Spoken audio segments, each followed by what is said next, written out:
Hello नमस्कार, स्वागत है आप सभी का हिंदी वितान के यूट्यूब चैनल पर। आज हम एक आपके पास जो आपका बहुत डिमांड था पत्रकारिता को लेकर, आपने पहले बात की थी कि पत्रकारिता और पत्र लेखन के दो टॉपिक ऐसे हैं जिसमें बहुत सी समस्याएं बच्चों को आ रही है या आपके पास भी समस्या रहती है। और यूके एसएससी कह लो या यूके पीएससी, बल्कि यहाँ तक कि लोअर पीसीएस अपर पीसीएस में ये वाला टॉपिक हिंदी की भाषा को लेकर पूछा जाता है ना। तो आज मैं बात करना चाह रहा हूँ आपके साथ जो टॉपिक, एक मैं महत्वपूर्ण टॉपिक पर बात करना चाह रहा हूं। और ये बहुत महत्वपूर्ण टॉपिक भी है और इसके बारे में थोड़ा बहुत हम जानते हैं, लेकिन हमारे आसपास में ये चीजें रहती है ना।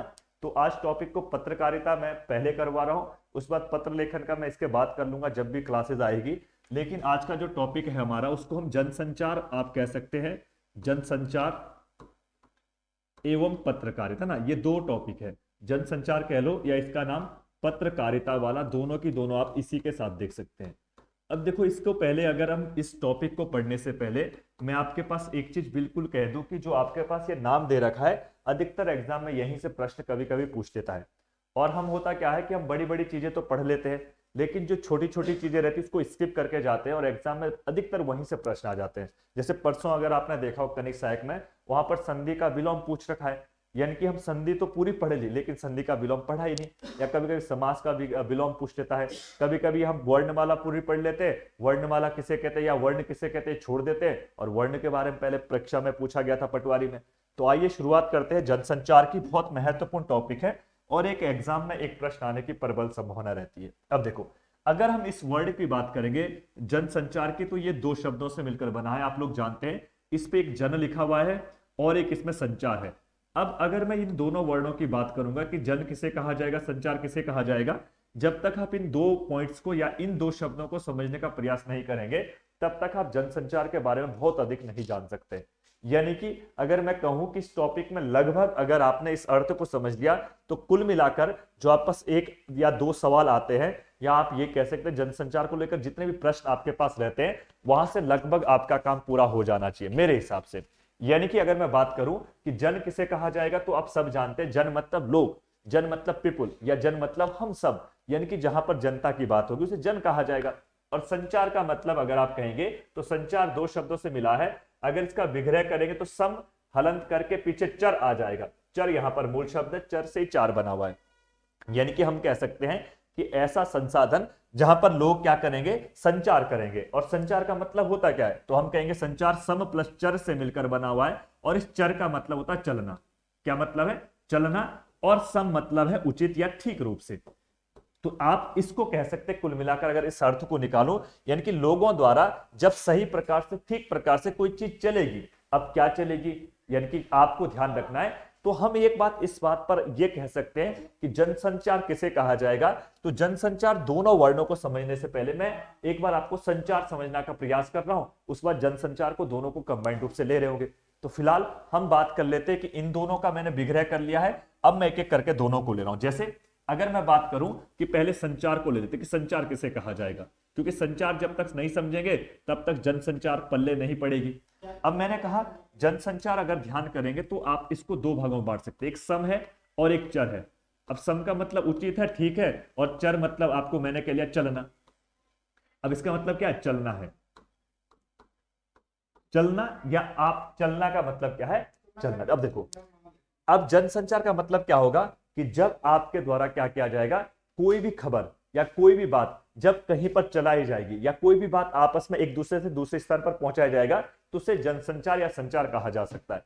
यानी कि चलना क्या है, तो आप ये कह सकते हैं कि जब किसी व्यक्ति द्वारा अपनी जो कोई बात है या अपनी कोई सूचना है या अपनी अभिव्यक्ति है एक स्थान से दूसरे स्थान तक पहुंचाया जाएगा, उसे संचार कहा जाएगा। तभी तो हम कहते हैं कि आजकल जो है कंप्यूटर आपका है या फैक्स है, मेल है, ये संचार का माध्यम है। संचार मतलब अपने जो सूचनाएं हैं, अपनी जो खबरें, उसको दूसरे तक पहुंचाना है।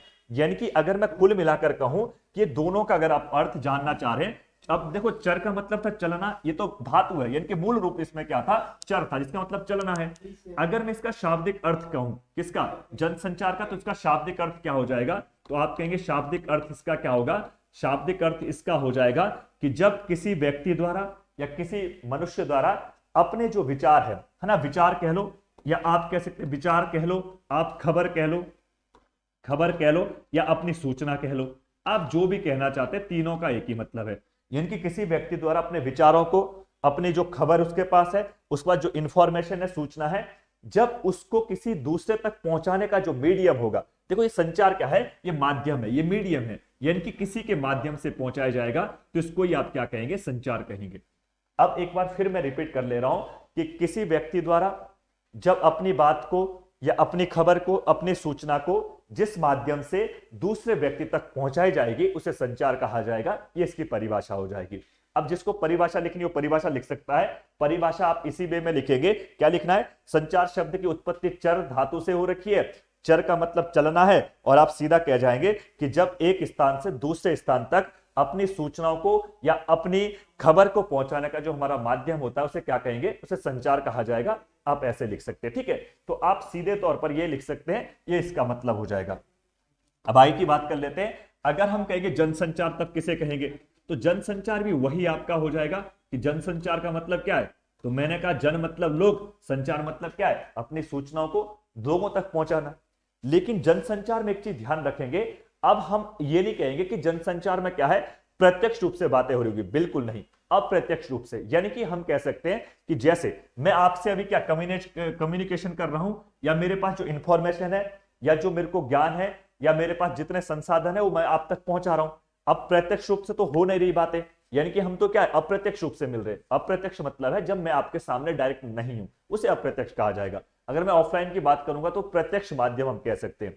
तो जनसंचार का मतलब यह होगा कि जब किसी व्यक्ति, ये जन का मतलब ले लो लोग, या व्यक्ति कह लो या लोग कह लो, आप कुछ भी कह सकते हैं इसका मतलब, यानी कि जब किसी व्यक्ति द्वारा किसी अन्य व्यक्ति के माध्यम से या अन्य व्यक्ति तक अपनी सूचनाओं को प्रत्यक्ष रूप से नहीं पहुंचाया जाएगा, यानी कि डायरेक्ट नहीं पहुंचा रहा है। अब जो पहुंचाने का जो मीडियम है, माध्यम है, वो हो सकता है उसके पास क्या यंत्र हो, या हो सकता है कोई डिवाइस हो, या कह सकते कोई ना कोई माध्यम होना चाहिए, उसके लिए प्रत्यक्ष नहीं होगा। तो हम कहेंगे कि जनसंचार में जब किसी व्यक्ति द्वारा अपनी एक सूचना दूसरे व्यक्ति तक पहुंचाने का जो मीडियम है वो प्रत्यक्ष नहीं है।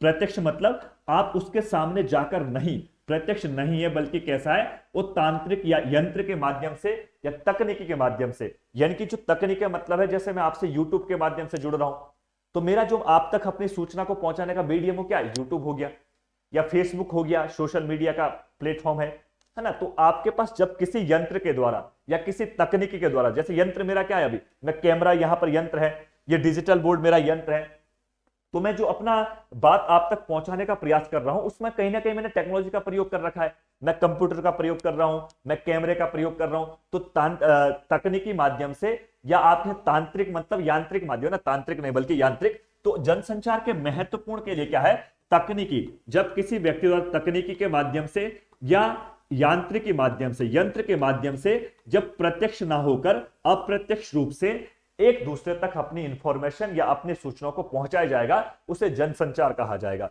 और जनसंचार में लिमिटेशन कुछ नहीं होती है कि एक व्यक्ति दूसरे तक पहुंचाएगा। हो सकता है एक बहुत बड़े ग्रुप को एक व्यक्ति सूचना पहुंचा रहा है, जैसे मैं एक अकेला व्यक्ति हूं और आप मेरे को देखने वाले हो सकते हैं 10 होंगे, 20 होंगे, 1000 हो सकते हैं, 2000 हो सकते हैं। मैं आप तक अपना जो इंफॉर्मेशन है या अपनी जो बात है, अपनी जो सूचना है, वो किसी ना किसी माध्यम से आप तक पहुंचा दे रहा हूं। मैं डायरेक्ट आपको नहीं मिला, मैं आपके पास डायरेक्ट नहीं आया, इसे क्या है, जनसंचार कहा जाएगा। अब देखो, अब इससे आगे की जो महत्वपूर्ण बातें उस पर बात कर लेते हैं। तो जनसंचार हम सीधे कह सकते हैं कि एक व्यक्ति द्वारा जब प्रत्यक्ष रूप से ना बल्कि अप्रत्यक्ष रूप से तकनीकी माध्यम से या यांत्रिक माध्यम से अपनी सूचनाओं को, अपनी जो खबर होगी उसको लोगों तक पहुंचाया जाएगा, तो उसे जनसंचार कहा जाएगा। ये परिभाषा आपके पास हो जाएगी, ठीक है। अब देखो, अब हम कह सकते हैं कि जनसंचार जो है उसके क्या क्या मीडियम हो सकते हैं, या जनसंचार जब हम पढ़ेंगे तो जनसंचार को पढ़ने के क्या क्या तरीके आपके पास होना चाहिए। तो हम कहेंगे जनसंचार जो है इसको हम क्या कह सकते हैं, 3 भागों में बांट सकते हैं मुख्य रूप से। जनसंचार, वैसे जनसंचार के 2 ही मीडियम होते हैं, तीसरा तो अब आजकल आ रखा, लेकिन 2 माध्यम है मुख्य रूप से। जनसंचार जो है यानी कि लोगों तक अपनी खबर को या अपनी सूचना को पहुंचाने के हमारे पास 2 माध्यम है। एक को हम कहते हैं प्रिंट मीडिया, जिसको आप कहते हैं मुद्रित मीडिया। एक का नाम है इलेक्ट्रॉनिक मीडिया, यानी कि इलेक्ट्रॉनिक डिवाइस के माध्यम से। तो हम ये कह सकते हैं कि जो जनसंचार का हमारे पास माध्यम है या पहुंचाने का जो मीडियम है वो 2 प्रकार होते हैं। एक को हम कहते हैं मुद्रण, जिसको हम प्रिंट मीडिया कहते हैं, प्रिंट। प्रिंट मीडिया, और एक का नाम होता है जिसको हम कहते हैं इलेक्ट्रॉनिक मीडिया। Electronic media. तो आप अगर ध्यान करेंगे, ये मीडियम क्या है, दो माध्यम है किसके, जनसंचार के दो महत्वपूर्ण मीडियम है। अब आपके एग्जाम में पूछता है कि सबसे पुराना मीडियम कौन सा है, तो मुद्रण हो जाएगा।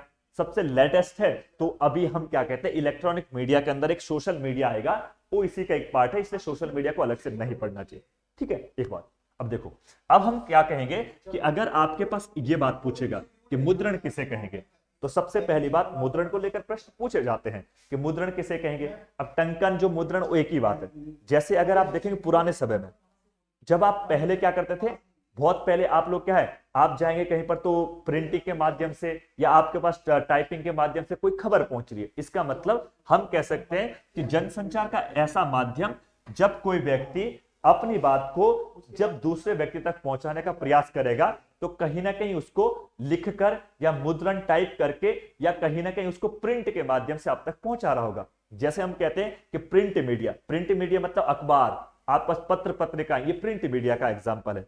इलेक्ट्रॉनिक मीडिया का मतलब होता है जब किसी डिवाइस के माध्यम से या किसी टेक्नोलॉजी या तकनीकी के माध्यम से हम आप तक खबर पहुंचाएंगे। तो मैं इसके छोटे से एग्जांपल दे देता हूं। जैसे अगर आज से पहले 10 साल पहले आपको अपने रिजल्ट देखने होते थे, या जहां तक मुझे भी पता है कि हमारे जो पहले के बच्चे हैं जो 2003-4 या 2000 के आसपास जो एग्जाम देते थे, बोर्ड के एग्जाम, उस समय ये प्रिंट मीडिया या इलेक्ट्रॉनिक मीडिया तो नहीं थी। उस समय प्रिंट मीडिया का दबदबा था। तो अगर किसी बच्चों को ये देखना कि मैं पास हूं कि फेल हूं, तो अखबार में आता था, तब अखबार के माध्यम से समझते थे।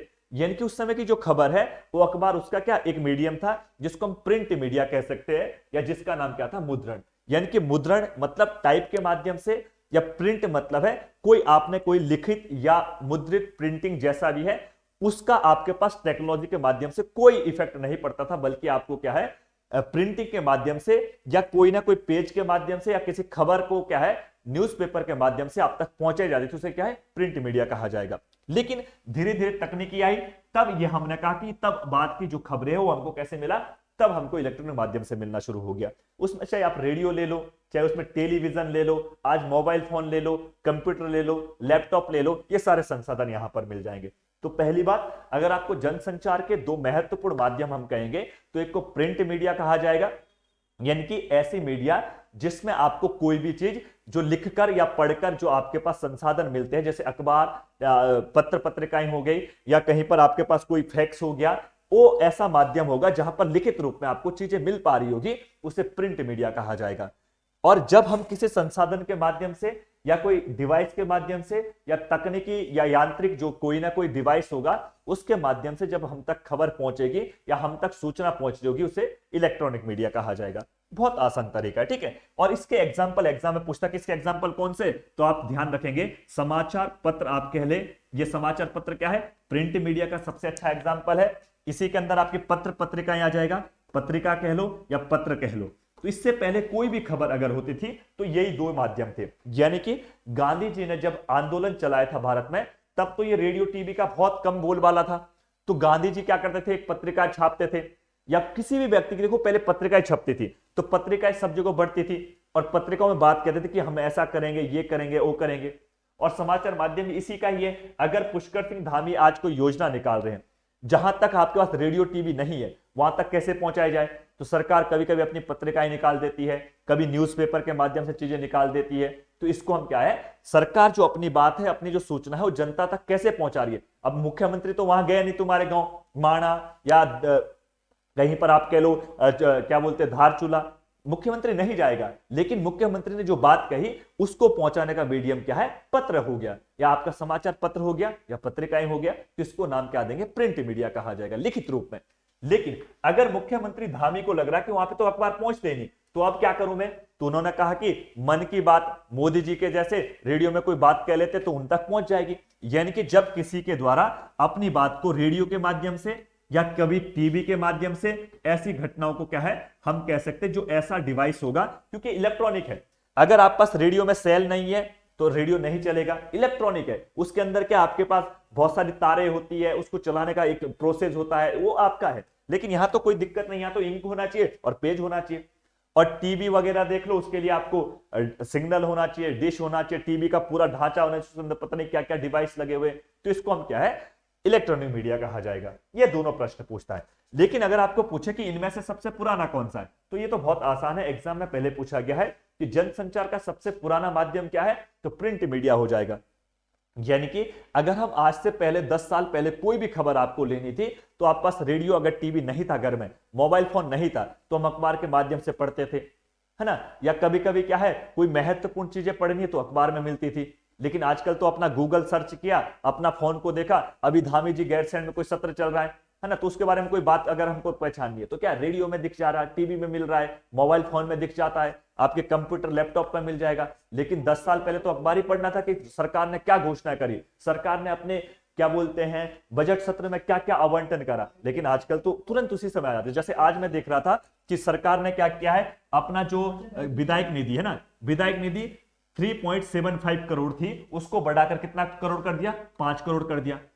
अब अगर मेरे पास मोबाइल नहीं होता तो इसको मैं कल पढ़ता, जब कल की खबर आती कि विधायक निधि 3.75 करोड़ से बढ़कर 5 करोड़ हो गई, तो मतलब मैं मुद्रक तो मेरे को कल मिलेगा, प्रिंट तो कल छापेगा मीडिया। लेकिन ये जो सोशल मीडिया है या इलेक्ट्रॉनिक डिवाइस वगैरह है, उन्होंने अभी मेरे को तत्काल सूचना मिल गई, आगे से गवर्नर बोल रहा है और मैंने मोबाइल पे उसी समय देख लिया। तो इसका मतलब ये बहुत एडवांस टेक्नोलॉजी हो जाएगी ये वाली। लेकिन ये एडवांस टेक्नोलॉजी नहीं थी, लेकिन सबसे पुरानी है। तो हम कह सकते हैं कि जनसंचार के सबसे पुरानी अगर आपको कहेंगे तो सबसे पुराना माध्यम कौन सा है, तो उसका नाम हो जाएगा कौन सा, प्रिंट मीडिया हो जाएगा, जिसमें समाचार, पत्र, पत्रिका, लेखन सब आ जाएंगे। ठीक है, इस बात को आप लोग ध्यान रखेंगे। अब देखो इसमें आपके पास क्या क्या महत्वपूर्ण चीजें हो सकती है, उन सभी चीजों को हम देख लेते हैं। अब देखो प्रिंट मीडिया जो है, एक बात तो मैंने कह लिया सबसे पुराना माध्यम है, एक पॉइंट आपको ध्यान रखना है। और इसके बारे में और क्या क्या पॉइंट आपको ध्यान रखना है, तो मैं आप यहां पर नोट पॉइंट करके बना रहा हूं। सबसे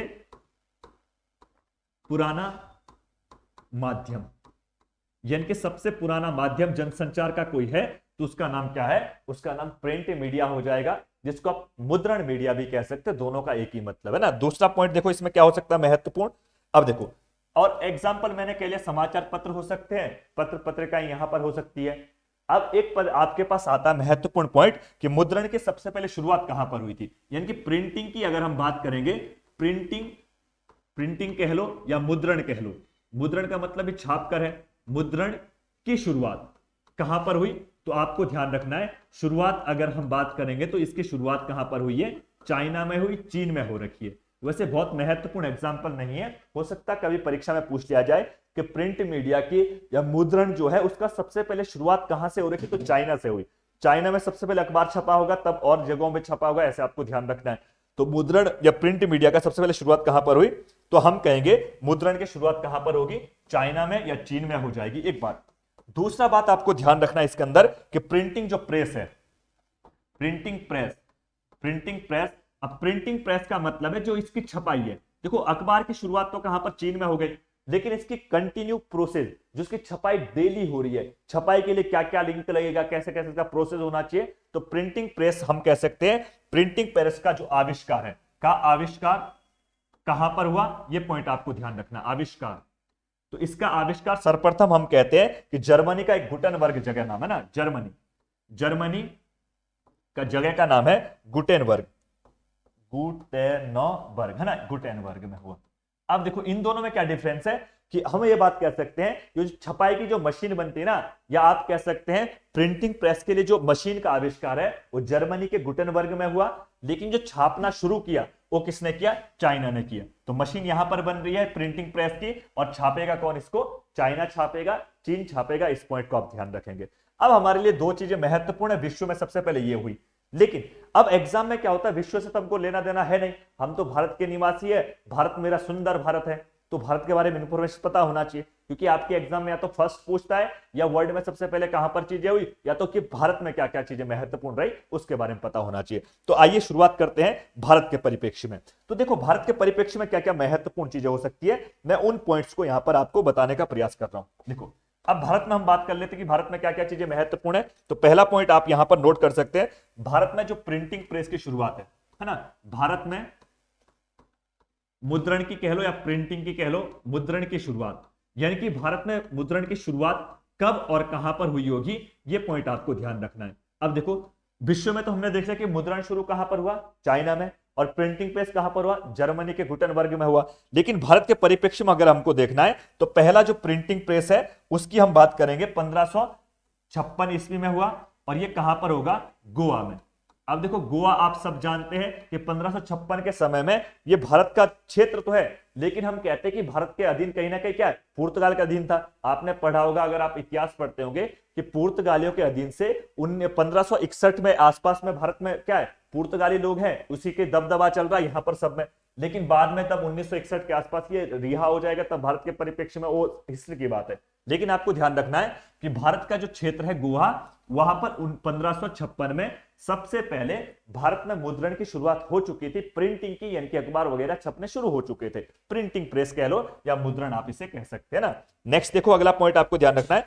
अब देखो यहां पे इसके बाद जो महत्वपूर्ण पॉइंट है वो मैं आपको एक दो चीजें बताना चाह रहा हूं। देखो, भारत में अगर हम सबसे पहले जब मुद्रण की शुरुआत हुई तो कहीं ना कहीं अखबार छपने शुरू हो गए होंगे। अब अखबार छपा तो कौन सा सबसे पहले छपा होगा, ये प्रश्न बन सकता है। देखो, एक पॉइंट तो यही बनेगा कि भारत में मुद्रण की कब शुरुआत हुई या प्रिंटिंग प्रेस की कब शुरुआत हुई, तो 1556 में हुई। कहां से हुई, गोवा से हुई, पहला पॉइंट। अब दूसरा पॉइंट आपको ध्यान रखना है कि भारत जो है हमारा, इंडिया है ना, अब देखो पहला ही देश देख रहा हूं मैं जो भारत, अगर आप पढ़ेंगे, देखो अमेरिका को इंग्लिश में भी अमेरिका कहते हैं, जर्मनी में अमेरिका कहते हैं, हिंदी में अमेरिका कहते हैं। लेकिन भारत एक ऐसा देश है, इसको हिंदी में भारत कहते हैं, इंग्लिश में इंडिया कह रहे, मतलब नाम में ही दो चीजें, तब इसमें बड़ा कंट्रोवर्सी रहता है ना, इसलिए इंडिया को समझना इतना आसान नहीं है।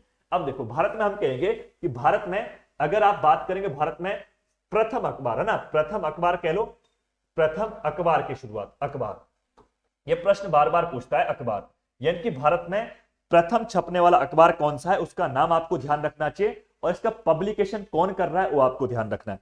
तो भारत में सबसे पहले अगर अखबार की बात हम करेंगे, ये अखबार का नाम था, उसका नाम है बंगाल गजट। क्या नाम है, बंगाल गजट। और बंगाल गजट का प्रकाशन करने वाला कौन व्यक्ति है या कब हुआ था, तो ध्यान रखेंगे 1780 के आसपास में, कहीं पर 79 से 80 के आसपास कहा गया है। लेकिन कोई भी चीज की शुरुआत अगर होगी तो एक दिन में तो होती नहीं है, तो उसके लिए समय लगता है, इसलिए इसको 80 आपको सही, ज्यादा बेहतर मानना चाहिए। यानी कि भारत में प्रथम अखबार कब छपा था, तो बंगाल गजट का नाम, अखबार का नाम है, 1780 में छपा है। दो पॉइंट ध्यान रखने हैं। और छापने वाला कौन है, जेम्स हिक्की। क्या नाम है, जेम्स हिक्की। जेम्स हिक्की आपको ध्यान रखना है। जेम्स, मैंने क्या हिम्स लिख दिया ना, James Hickey, James Hickey, James Hickey. अब देखो, यहां से दो प्रश्न आपके पास आते हैं कि भारत का पहला समाचार पत्र का प्रकाशन किसने किया, जेम्स हिक्की ने। कब किया, 1780 में किया। कहां से किया, तो ध्यान रखेंगे कोलकाता। क्या से, कोलकाता, कोलकाता है ना, कोलकाता। अब देखो कोलकाता से क्यों हुआ, देखो बंगाल की, अभी अगर कहेंगे कोलकाता कहां पड़ता है, बंगाल में पड़ता है, पश्चिम बंगाल में, और बंगाल गजट का नाम है तो यहीं से छपा होगा। अब गजट इंग्लिश का वर्ड है, आपको सबको पता है, गजट मतलब राजपत्र, जिसको हम कहते हैं ना, ऑफिसर जो होते हैं, राजपत्र पद है, यानी कि गजटेड ऑफिसर है, ऐसे हम कह लेते हैं। तो ये बंगाल गजट जो है इंग्लिश में छपा था। तो ध्यान रखेंगे, जो भारत में पहला समाचार पत्र है, जेम्स हिक्की ने छापा।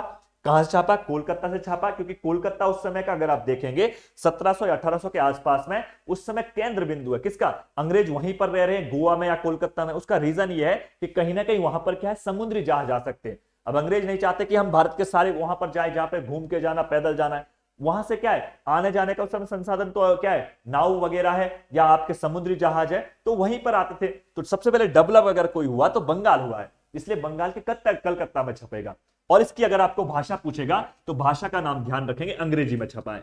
इसलिए पहली बात आप ध्यान रखेंगे, भारत में अगर कोई पहला समाचार पत्र अगर छपा है तो अंग्रेजी भाषा में था, हिंदी में नहीं है। क्यों, क्योंकि भारतीय लोग इतने शिक्षित नहीं है या इतने एडवांस नहीं है, या अंग्रेज जो मशीनें छापेंगे क्या भारतीयों को कहेंगे तुम अपनी भाषा में छापो, नहीं, उन्होंने अपनी भाषा में छापा, इंग्लिश में, अंग्रेजी में छापा, और अपनी सुविधा के अनुसार छापा कि हमको इंफॉर्मेशन मिलना चाहिए कि भारत में क्या क्या चीजें हो रही है और इंग्लैंड में क्या चल रहा है, उसकी सूचना भारत में आना चाहिए।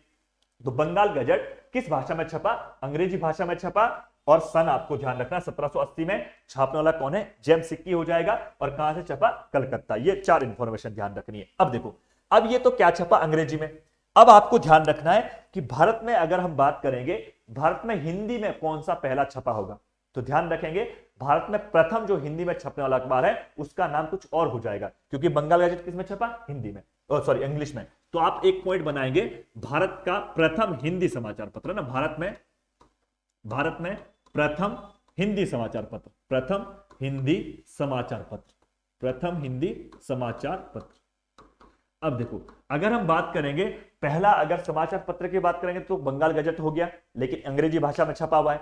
अब दूसरा अगर हम बात करेंगे तो दूसरे समाचार का नाम हमने क्या रख दिया टाइटल, भारत में प्रथम हिंदी भाषा में, यानी कि हिंदी लैंग्वेज में जो छपेगा उसका नाम होगा उदंड मार्तंड, उदंड मार्तंड, उदंड मार्तंड। ये आपको ध्यान रखना, उदंड मार्तंड नाम है समाचार पत्र का। और ये उदंड मार्तंड जो समाचार पत्र है ये प्रकाशन कब होगा? प्रकाशन आपको ध्यान रखना है 30 मई को होगा, और सन इसका 1826 ईस्वी, 1826 ईस्वी। और छापने वाला व्यक्ति है पंडित जुगल किशोर, है ना, पंडित जुगल किशोर, ये आपको ध्यान रखना है।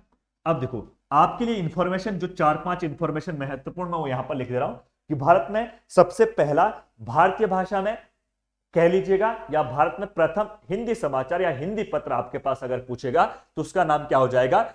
उदंड मार्तंड हो जाएगा। कब छपा? 30 मई 1826 को छपा। और छापने वाला कौन है? जुगल किशोर हो जाएगा। और छपा कहां से? जगह यहां पर भी कलकत्ता ध्यान रखनी है, तो जगह कहां पर है? कलकत्ता, कोलकाता, ये आपको ध्यान रखना है। अब यहां से दो प्रश्न फिर बनते हैं। देखो, हम ये बात कहेंगे, जो आपका पहला जो हिंदी का जो पत्र है, ये वाला पहला पत्र है, ये आपका प्रतिदिन ना छपकर ये छपता था कैसे? साप्ताहिक। कैसा है? साप्ताहिक। और ये प्रश्न पहले पूछा गया है कि भारत में प्रथम जो हिंदी समाचार पत्र था हिंदी भाषा में, वो कैसा पत्र, दैनिक है या साप्ताहिक है? तो दैनिक ना होकर साप्ताहिक हो जाएगा। और साप्ताहिक का मतलब क्या है? साप्ताहिक का मतलब है सप्ताह में एक बार छपता है, यानी कि आज संडे को छपा, अगले संडे को छपेगा, आज मंडे को छपा, अगले मंडे को छपेगा, 6 दिन तक नहीं छपता है। इसका मतलब जो ये उदंड मार्तंड समाचार पत्र है, ये प्रतिदिन ना छपकर कैसा छपा? ये छपता था कैसे? साप्ताहिक रूप में, यानी कि सप्ताह में एक बार छपेगा, ऐसे आपको ध्यान रखना है। अब देखो, अब आपके मन में आ रहा होगा कि ऐसा कौन सा समाचार पत्र था जो पहले एक एक दिन में छप रहा था? उसका नाम आपको सबको पता है, समाचार सुधा वर्षणे है। और आपको पता है क्या बोलते हैं उसका नाम, अगर आप ध्यान रखेंगे, श्याम सुंदर सेन के द्वारा छापा गया। वो आपका हिंदी का पहला समाचार पत्र हो जाएगा जो दैनिक छप रहा होगा। तो भारत में अगर पहला समाचार हिंदी का है तो उदंड मार्तंड है, और ये आपको ध्यान रखना है। अब यहां से एक फैक्ट आपको ध्यान रखना कि महत्वपूर्ण है, अगर आपको याद रखना है, एक पॉइंट में यहां लिख रहा हूं, 30 मई को एक दिवस मनाएंगे भारत में। और इसको रीजन क्या है कि भारत में हिंदी भाषा का प्रथम समाचार पत्र 30 मई को छपा, इसलिए हम भारतीय लोग प्रतिदिन क्या मनाते हैं? इस 30 तारीख को क्या मनाते हैं? उस दिवस को आपको याद रखना है। प्रत्येक वर्ष 30 मई को क्या होता है? प्रत्येक वर्ष एक दिवस मनाते हैं, जिस दिवस का नाम है पत्रकारिता दिवस। क्या है? पत्रकारिता दिवस। ये आपको ध्यान रखना है, एग्जाम में कभी कभी पूछ लेता है कि भारत में पत्रकारिता दिवस कब मनाया जाएगा। तो भारत में पत्रकारिता दिवस कब मनाएंगे? तो दिवस का आपको ध्यान रखना है, 30 मई को प्रथम पत्रकारिता दिवस मनाया जाता है, और हर साल मनाया जाएगा। इसका रीजन ये है, अब हम कहेंगे कि क्यों मनाते? 30 को, 28 को मना दो, 29 को मना दो, क्योंकि इस दिन भारत में प्रथम हिंदी दिवस में क्या है, या हिंदी भाषा में प्रथम साप्ताहिक पत्र छपना शुरू हो चुका था, जिसका नाम उदंड मार्तंड था। ये आपको ध्यान रखना है। अब ये वाला पॉइंट तो साप्ताहिक का है। अब मैंने कहा कि अगर आपको पूछेगा कि भारत में प्रथम दैनिक समाचार पत्र पूछेगा, क्या है? भारत में प्रथम दैनिक समाचार पत्र जो है हिंदी भाषा का, उसका नाम अगर आपको याद करना है तो इसका नाम मैंने कह दिया आपके पास, सुधा वर्षणे। क्या नाम है? सुधा वर्षणे, सुधा वर्षण ना, सुधा वर्षण करके नाम है, समाचार सुधा वर्षण ऐसा है पहले ना, समाचार लिखा हुआ पहले, समाचार सुधा वर्षण। और समाचार सुधा वर्षण का अगर आपको पूछेगा किसके जो क्या बोलते हैं छापने वाले संपादक है, संपादक का नाम रखेंगे श्याम सुंदर सेन। क्या है? श्याम सुंदर सेन इसका नाम हो जाएगा, श्याम सुंदर सेन आपको ध्यान रखना है। तो इसका कौन है? श्याम सुंदर सेन है, और ये दैनिक समाचार पत्र है हिंदी भाषा का। और हिंदी भाषा का प्रथम पूछेगा तो उदंड मार्तंड है, लेकिन उस दैनिक ना होकर साप्ताहिक था, सप्ताह में एक बार छपा। और ये आपके पास दैनिक का मतलब है प्रतिदिन छप रहा होगा, हर एक दिन छपेगा, आज भी, कल भी, परसों भी, ऐसे करके आपको ध्यान रखना है। ये आपके पास महत्वपूर्ण इंफॉर्मेशन 2-3 आप और ऐड कर लीजिएगा। इसके बाद अगली अगर हम बात करेंगे समाचार पत्र को लेकर, ये आपके पास महत्वपूर्ण इंफॉर्मेशन है, ये सारे पॉइंट्स आपको ध्यान रखने पड़ेंगे। इसके अलावा और भी बहुत सारी पत्र पत्रिकाएं छपेगी, लेकिन उसको अगर हम चाहेंगे तो लास्ट में एक बार कवर करने का मैं प्रयास करूंगा। लेकिन आप महत्वपूर्ण जो पत्रिकाएं उनको थोड़ा बहुत देख लीजिएगा, बाकी वैसा इतना डिटेल नहीं आएगा ना, इस बात को ध्यान रखेंगे। अब देखो, अब इसके बाद हम कहेंगे कि ये तो हो गया पत्रकारिता में कौन सा, प्रिंट मीडिया, जिसको हमने मुद्रित मीडिया कहा। अगला मीडिया का नाम हमने कहा था इलेक्ट्रॉनिक मीडिया। क्या नाम दिया? Electronic media. अब इलेक्ट्रॉनिक मीडिया का मतलब होता है जो इलेक्ट्रिकल के माध्यम से चलेगा, यानी कि जैसे आजकल चलती है ना इलेक्ट्रिकल बसें, इलेक्ट्रिकल गाड़ियां चल रही है, मतलब इलेक्ट्रॉनिक के माध्यम से, यानी कि जो बिजली के माध्यम चल रही है या कोई यंत्र के माध्यम से, तंत्र के माध्यम से चल रही है। ऐसा नहीं कि उसको चलाने के लिए कोई मनुष्य चाहिए होता है या उसके लिए कोई ऐसा चीज चाहिएगा, नहीं, उसके लिए मनुष्य तो हर जगह लगेंगे। अब आप कहेंगे कि मनुष्य बोलता है रेडियो में भी, लेकिन रेडियो में मनुष्य ने दिल्ली में बोला और सुन रहे हम कहां पर, पौड़ी में सुन रहे हैं, हम नैनीताल सुन रहे हैं, हम कहीं पर लास्ट के जैसे पिथौरागढ़ सुन पा रहे हैं, हम माणा नीति में सुन पा रहे हैं, मतलब वहां आके तो हमारे कान के पीछे तो नहीं बोलती अंजना ओम कश्यप कि आज मोदी वहां पर दौरा करेंगे, लेकिन हमने सुन लिया। तो इसको कहते हैं इलेक्ट्रॉनिक माध्यम से, यानी कि कहीं ना कहीं तकनीकी माध्यम से हम तक चीजें पहुंच रही होगी। तो पहली बात अगर हम ध्यान रखेंगे, जो इलेक्ट्रॉनिक मीडिया है, हमको पहले ध्यान रखना कि इसके अंदर कौन कौन सी चीजें आएगी। तो पहली बात मैंने कहा, जब कोई समाचार या जब कोई खबर हम तक तकनीकी या यंत्र के माध्यम से हम तक पहुंचेगी तो उसे इलेक्ट्रॉनिक माध्यम कहा जाएगा। और इसके अंदर अगर महत्वपूर्ण हमको ध्यान रखना है तो इसमें हम कह सकते हैं कि इलेक्ट्रॉनिक मीडियम में कौन सा है, जैसे रेडियो हो गया, रेडियो इसका बहुत अच्छा एग्जांपल है। आप टीवी कह लो, आप मोबाइल फोन कह लो, अपने मोबाइल कह लो, मोबाइल के साथ साथ आप कह सकते हैं आजकल जो कंप्यूटर है आपके, कंप्यूटर हो गया, आप कह सकते हैं आपके लैपटॉप हो गया, लैपटॉप हो गया, या आप आजकल जितने भी टेक्नोलॉजी के माध्यम है, चाहे आपका कैमरा है, चाहे मेरा डिजिटल बोर्ड है, ये सब के सब क्या है, आपके पास ये साधन है इलेक्ट्रॉनिक डिवाइस के। तो ध्यान रहेगा, ऐसे माध्यम या ऐसे मीडियम जो कहीं ना कहीं इलेक्ट्रॉनिक माध्यम से हम तक पहुंच पा रहे होंगे, ये ध्यान रखना है।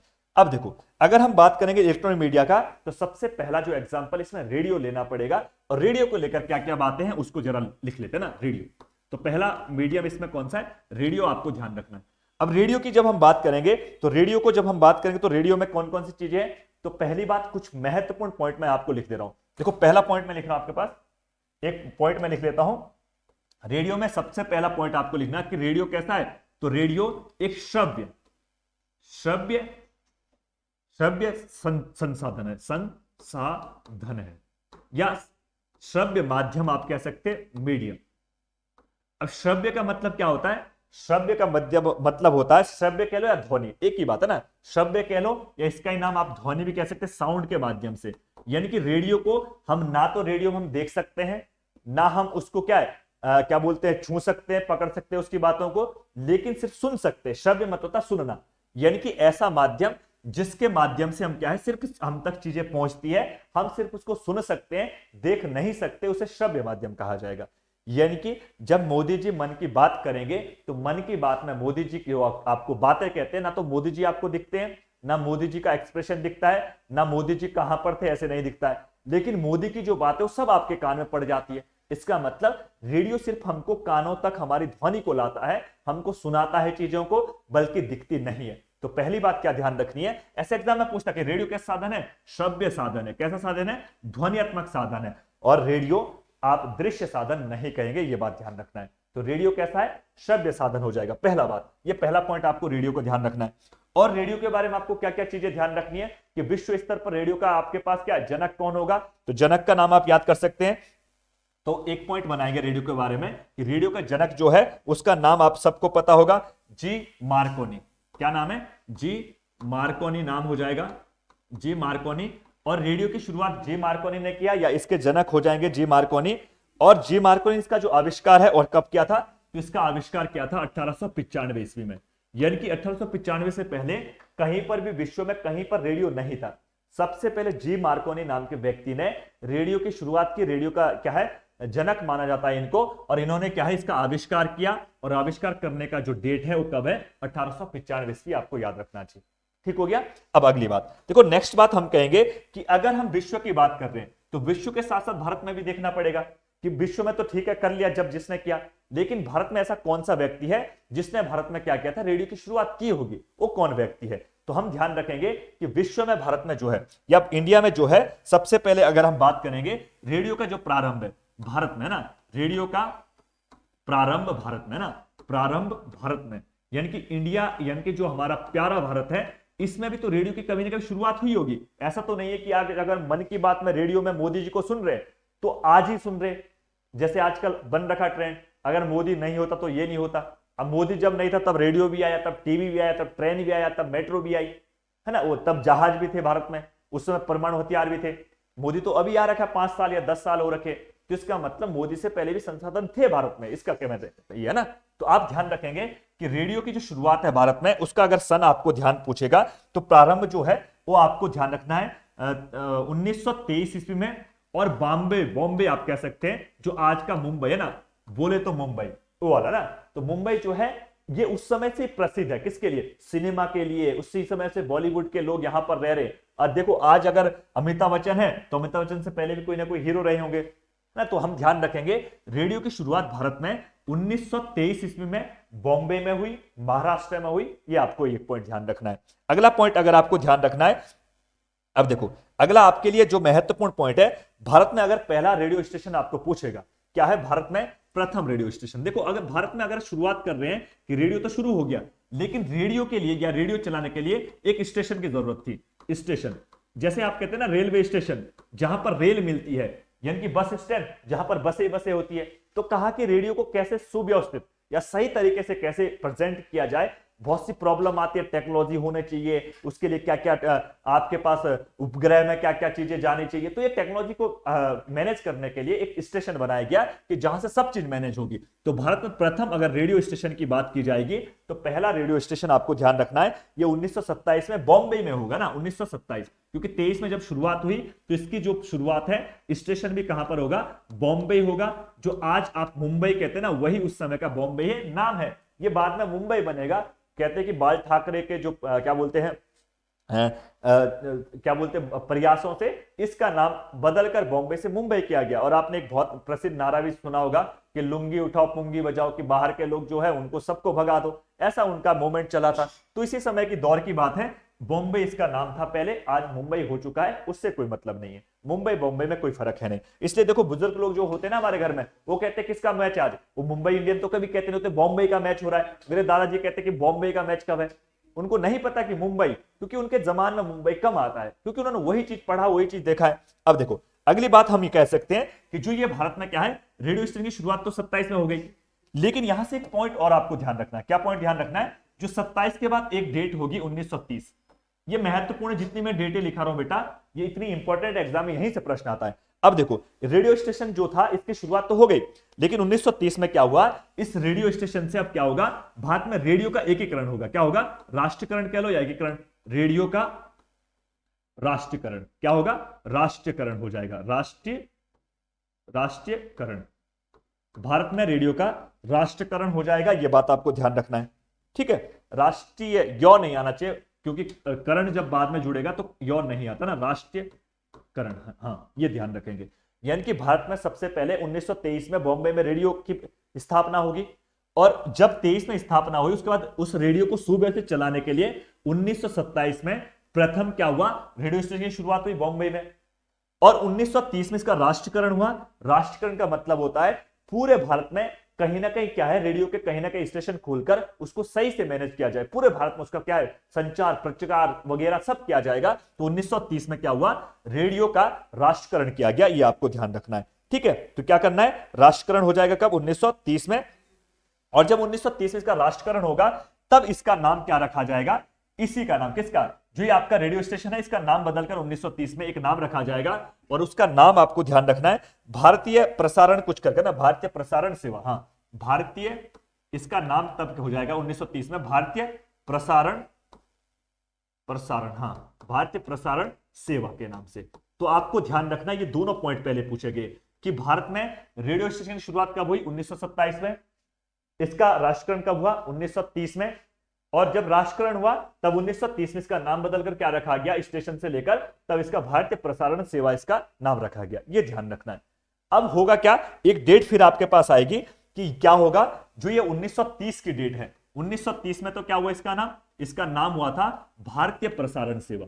क्या नाम था, भारतीय प्रसारण सेवा, भारतीय प्रसारण भारतीय प्रसारण सेवा नाम रखा गया 1930 में। अब 1930 के बाद एक डेट आपको ध्यान रखनी है, 1936। ये फैक्ट है, और मैं आपको कहता हूं फैक्ट से प्रश्न फंसते हैं, लेकिन इसको हम भूल जाते, रिकॉल करना बड़ा दिक्कत है ना।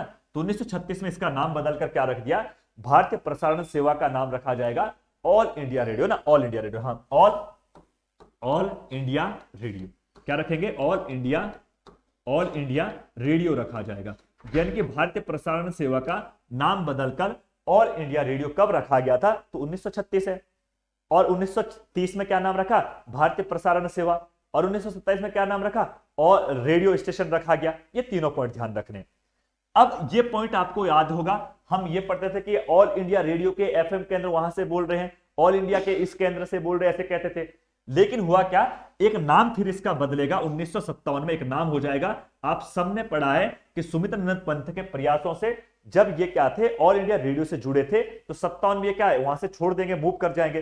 तो लास्ट में जब 57 में छोड़ेंगे तो जाते जाते क्या करते हैं ये लोग, ऑल इंडिया रेडियो का नाम बदलकर इसका नाम रखा जाता है, जो आजकल आप कहते हैं ना आकाशवाणी ना, इसका नाम क्या हो जाएगा, आकाशवाणी। और आजकल हम जो पढ़ते, आजकल के जो बच्चे हैं, आप सबने ये आकाशवाणी तो सुना होगा। आप लोगों ने देखा कि हम आकाशवाणी के मसूरी केंद्र से बोल रहे हैं, आपके सामने प्रस्तुत है नरेंद्र नेगी का ये गाना। हम आकाशवाणी के शिमला केंद्र से बोल रहे हैं, कुमार सानू की आवाज में ये गाना आपके लिए प्रस्तुत है। ये आकाशवाणी था। यानी कि आकाशवाणी नाम कब रखा गया, 1936 में ऑल इंडिया रेडियो था, और इसी का नाम 1957 में पंत जी की अध्यक्षता में इसका नाम परिवर्तन करके आकाशवाणी रखा गया। ये पॉइंट आपको याद रखना है। अब एक प्रश्न और बनता है यहां से कि जो ऑल इंडिया रेडियो का जो नाम था बाद में आकाशवाणी रखा गया, तो आकाशवाणी जो है ये प्रसारण कितनी भाषाओं में होता है, तो आपको ध्यान रखना है भारत की 24 ऐसी भाषाएं हैं जो आपकी 22 राष्ट्रभाषाओं के साथ साथ 2 अन्य भाषाएं, तो कुल मिलाकर 24 भाषाओं में इसका प्रसारण किया जाता है। तमिलनाडु में तमिलनाडु भाषा चलेगी, यहां पर हिंदी चलेगी, कहीं पे गुजराती चलेगी, कहीं पे मराठी चलेगी। ऐसे करके आकाशवाणी 24 भाषाएं आप कह सकते हैं, या 24 बोलियां कह लो या उपबोलियां कह लो, ये पॉइंट आपको ध्यान रखना है। तो 24 भाषा, 24 भाषाओं में इसका क्या होता है, प्रसारण होता है। और अगर आप कहेंगे उपभाषाएं कह लीजिएगा या उपबोलियां आप कह सकते हैं, तो इसमें 146 बोलियां हैं। भाषा का छोटा रूप क्या है, बोली है, तो बोलियां कितनी है इसमें, तो ध्यान रखेंगे 146 हो जाएगा। ये पॉइंट आपको ध्यान रखना है। ये प्रश्न पहले पूछा गया है कि आकाशवाणी में कितनी भाषाओं में प्रसारण किया जाता है, तो कितनी भाषा होगी, 24 भाषाएं। आकाशवाणी कितनी बोलियों में प्रसारण किया जाता है, 146 बोलियों में प्रकाशन किया जाएगा। ये दोनों पॉइंट आपको महत्वपूर्ण रूप से याद रखना चाहिए। ठीक हो गया, यानी कि रेडियो को रोककर जो हमारे पास पॉइंट्स है वो हमने सारे पॉइंट आप कवर कर लिए। अब मैं कुछ पॉइंट आपको 2-4 पॉइंट और बता रहा हूं कि रेडियो जो है ये एक रेखीय होता है। नोट करके आप लिखेंगे, रेडियो कैसा है, एक रेखीय। कैसा है, एक रेखीय। रेखीय होता है। एक रेखीय मतलब होता है लीनियर जिसको इंग्लिश में कहा जाता है। यानी कि एक रेखीय का मतलब है वन वे कम्युनिकेशन। यानी कि जैसे अभी देखो, अगर हम यूट्यूब में पढ़ते हैं तो यूट्यूब में हम क्या कहते हैं, मैं पढ़ा रहा हूं, आप प्रश्न करते हैं, 2 वे हम कह सकते हैं। या अभी ऑफलाइन में पढ़ा रहा हूं तो ये तो 1 वे हो गया, तुम्हारे मन में कोई भी प्रश्न बन रहा है तो मैं नहीं सुन रहा हूं, ये 1 वे हो गया। रेडियो भी ठीक वैसा ही है, रेडियो कह लो या टीवी कह लो, दोनों एक रेखीय होते हैं। एक रेखीय मतलब होता है कि रेडियो ने अपनी बात कह दी। जैसे रेडियो में जो एंकर होता है वो कहता है कि मोदी जी वहां पर जाएंगे, मोदी जी ने ऐसा किया। अब तुम्हारे मन में प्रश्न आ रहा कि कहां किया, बता जरा, है ना। तो इसका मतलब वो एक तरफ अपनी बात कह देता है लीनियर होकर, एक रेखीय कहता है वापसी तुम्हारी बात नहीं सुनेगा, तो कहेंगे रेडियो कैसा है, एक रेखीय होता है, लीनियर होता है। ये आपको ध्यान रखना है एक बात। और एक बात हम ध्यान रखेंगे, रेडियो क्या है, उल्टा पिरामिड में प्रयोग कर दिया। उल्टा पिरामिड यानी कि आप जिसको कन्वर्जन कहते हैं ना, वही बात है ना, उल्टा पिरामिड। उल्टा पिरामिड यानी कि रेडियो जो है उल्टा पिरामिड में प्रयोग किया जाता है, या उल्टा पिरामिड विधि हम कह सकते हैं या माध्यम कह सकते हैं। अब उल्टा पिरामिड का मतलब क्या होता है, अब उल्टा पिरामिड का मतलब ये तो नहीं कि पिरामिड बनाओ और उसको ऐसे करके उल्टा कर दो ऊपर से, नहीं। उल्टा पिरामिड का मतलब है कि उल्टा पिरामिड का मतलब ये होता है कि कोई भी अगर खबर बतानी है, जैसे अगर आपको बताना है कि आज भारत ने क्या है, ऑस्ट्रेलिया को क्या चैंपियनशिप हरा दिया, तो अगर कोई भी खबर आपको पहुंचानी है तो एक खबर को जब आप क्या है 3 पार्ट में बांटेंगे। एक सबसे महत्वपूर्ण बात, जैसे ब्रेकिंग न्यूज जैसी बात कह ले, यानी कि उल्टा पिरामिड में क्या होता है, जो सबसे महत्वपूर्ण पॉइंट है उसको एक लाइन में बता देना है। उसके बाद दूसरा पॉइंट होता है कि जब इस पॉइंट को, जो आपने कहा ना कि भारत ऑस्ट्रेलिया से जीत गई, ये बात हमने एक पंक्ति में कह दी। अब कैसे जीती, किसने रन बनाए, विराट कोहली ने शतक बनाया, शुभमन गिल इतने रन बनाए, उसने इतने विकेट लिए, उसने इतने विकेट किए, उसने कैच पकड़ा, उसने इतने रन दौड़ के बनाए, इतने ओवर हुआ। यानी कि डिटेल एक्सप्लेनेशन क्या है, इसको हम सेकंड टाइप में रखेंगे। और लास्ट में जब क्या करते हैं, लास्ट में इसका कंक्लूजन करते हैं, निष्कर्ष निकालते हैं, तो लास्ट में निष्कर्ष होता है। यानी कि उल्टा पिरामिड में ये बात आपको ध्यान रखनी है कि सबसे पहले जो किसी भी टॉपिक का बिल्कुल कंटेंट जो होता है एक भाषा में, जैसे हम कहते हैं ना, आज मैं पत्रकारिता पढ़ा रहा हूं सपोज, तो मैं क्या कहता हूं, अपना कंटेंट का नाम लिखूं जनसंचार, बस मतलब एक पॉइंट में अपनी बात कह दी। अब इसके अंदर जनसंचार में क्या है, एक लाइन में तो मेरा टॉपिक खत्म होगा नहीं, अब मैंने सारी बातें इसमें इतनी बातें लिख दी। और जब मैं लास्ट में टॉपिक को कवर करूंगा तो लास्ट में मैं क्या है, जो महत्वपूर्ण फैक्ट है उसमें 2-3 पॉइंट पर आपके पास इंपॉर्टेंट करके नोट करके बना दूंगा, तो उसको भी कह सकते हैं। यानी कि उल्टा पिरामिड में यही होता है कि कोई भी खबर जब आप कहीं प्रकाशन करेंगे तो सबसे पहले महत्वपूर्ण खबर है, जैसे रेडियो में देखो कि क्या कहते हैं, प्रधानमंत्री नरेंद्र मोदी का आज अमेरिका दौरा होगा, ये बात कह लेते हैं। फिर उसके बाद कहते हैं कि अमेरिका दौरे में मोदी जी उससे मिले, उनके वाइडन से मिले, वाइडन से मिलने के बाद इस बातों में समझौता हुआ, इतनी बात में ये हुआ सो हुआ, ये सारी बातें कह लेते हैं। और लास्ट में करते हैं कि भारत को इस योजना से या इनके मिलने से, इनके मेल से इतने करोड़ का फायदा होगा, ये होगा सो होगा, ये कंक्लूजन हो गया। इसको कहते हैं उल्टा पिरामिड। यानी कि किसी खबर को बहुत डिटेल में ना कहकर पहले एक पंक्ति में कह देना, फिर उसको डिटेल करना, फिर उसका निष्कर्ष कंक्लूजन निकालना, उल्टा पिरामिड विधि कहा जाता है। लगभग हम कह सकते हैं सभी समाचार पत्र इसी पर काम करते हैं। एक समाचार पत्र में देखो ऊपर हेडिंग होती है, उसके नीचे इतनी बकवास लिखी रहती है, तो लोग हेडिंग को पढ़ते बाकी छोड़ देते, समझ जाते हैं कि क्या बात है। रेडियो में भी यही चलता है, टीवी में भी यही होता है। टीवी में देखो ऊपर खबर आएगी, भारत ने श्रीलंका को हराया, अब नीचे उसके बाद चेपेंगे, फिर ये किया, वो किया, सो किया, फिर और गप्पे मारते हैं। तो ये जो तीनों माध्यम है, चाहे समाचार पत्र है, चाहे टेलीविजन है, चाहे आपका रेडियो है, ये सबके सब किस पे काम करते हैं, ये सबके सब काम करेंगे किसमें, तो आप ध्यान रखेंगे उल्टा पिरामिड में, ये सारे चीज आपको ध्यान रखने हैं, ठीक है। तो उल्टा पिरामिड किसे कहा जाएगा, ये आपको ध्यान रखना है। और इसके जो 3 मैंने पॉइंट्स कहे थे, इनको अलग अलग कहते हैं। एक इंट्रो कहते हैं, एक को हम कहते हैं बॉडी, और एक को समापन, ये 3 नाम है। एक को हम इंट्रो कह सकते हैं, इंट्रो, और एक का नाम बॉडी है, और एक का नाम समापन, ये 3 नाम है इसका, समापन। तो हमने कहा कि जो आपका उल्टा पिरामिड थी, ये रेडियो पर आप कह लो, टीवी पर, या जो समाचार पत्र है, तीनों पर आपके पास कहीं ना कहीं इसका प्रभाव रहता है। और ये तीनों पॉइंट्स जो है उसके ये 3 भाग होते हैं, इंट्रो होता है और बॉडी और समापन। इंट्रो मतलब किसी खबर को सिर्फ इंट्रो करना उसका, या उसके बारे में संक्षिप्त में बता देना, इंट्रो कहा जाएगा। और बॉडी मतलब जब उसको विस्तार से बताया जाएगा, विस्तृत रूप होगा जिसका, उसको विस्तृत करके जब बताया जाएगा तो इसको बॉडी कहा जाएगा। समापन मतलब जब उसका लास्ट में निष्कर्ष कंक्लूजन किया जाएगा, उसको ये कहा जाएगा, ठीक है। अब देखो, ये आपके इंट्रो वाली बात हो गई। अब अगली बात हम करते हैं टेलीविजन के बारे में। यानी कि जो टीवी है ना, आजकल जो टीवी होते हैं ना, उसको टेलीविजन कहा जाएगा। अब जो टीवी है उसके बारे में आपको पता रखना चाहिए। एक महत्वपूर्ण पॉइंट तो यही है कि टीवी एक ऐसा माध्यम है, इलेक्ट्रॉनिक डिवाइस है। और टीवी कैसा है, तो श्रव्य भी है, दृश्य भी है, दोनों हो जाएंगे, श्रव्य एवं दृश्य। और श्रव्य दृश्य का मतलब, मैंने श्रव्य का तो पहले बात बता दिया कि रेडियो श्रव्य माध्यम है, यानी कि सिर्फ रेडियो में क्या सुनाई देती चीजें लेकिन दिखती नहीं है। लेकिन टीवी ऐसा माध्यम है, ये दिखता भी है, ये बोलती भी है। जैसे आपके सामने शाम को आती है चित्रा त्रिपाठी, अंजना कश्यप, मुंह से बोलती भी है, दिखाई भी देती, बड़ी सुंदर दिखती है ना, तो वही वाली बात है। यानी कि जब हम किसी को सुन और देख दोनों सकते हैं तो उसे श्रव्य दृश्य माध्यम कहा जाएगा। और ये बहुत इफेक्टिव होता है। इसलिए आजकल हम पढ़ते हैं कि एग्जाम्पल में क्या है, आजकल पहले जो टीचिंग हो रहा था वो कैसे हो रहा था, श्रव्य माध्यम हो रहा था। इससे पहले अगर आप पढ़ेंगे, जब ये एफएम रेडियो चला, या आपके पास आकाशवाणी था, दूरदर्शन के केंद्र थे, तो रेडियो में पढ़ाता था टीचर, या आपके पास क्या होते थे पहले कंप्यूटर में, क्या है, आपको प्रश्न दिखते थे, आपके पास सब चीजें दिखती थी, लेकिन टीचर दिखता नहीं था। तब वो जब श्रव्य माध्यम था वो ज्यादा इफेक्टिव नहीं था। लेकिन आजकल क्या हो रहा है, यूट्यूब में क्या हो रहा है, टीचर दिख भी रहा है, टीचर हंस रहा तो हंसता भी दिख रहा है, टीचर का खोपड़ा खराब है वो भी दिख रहा है।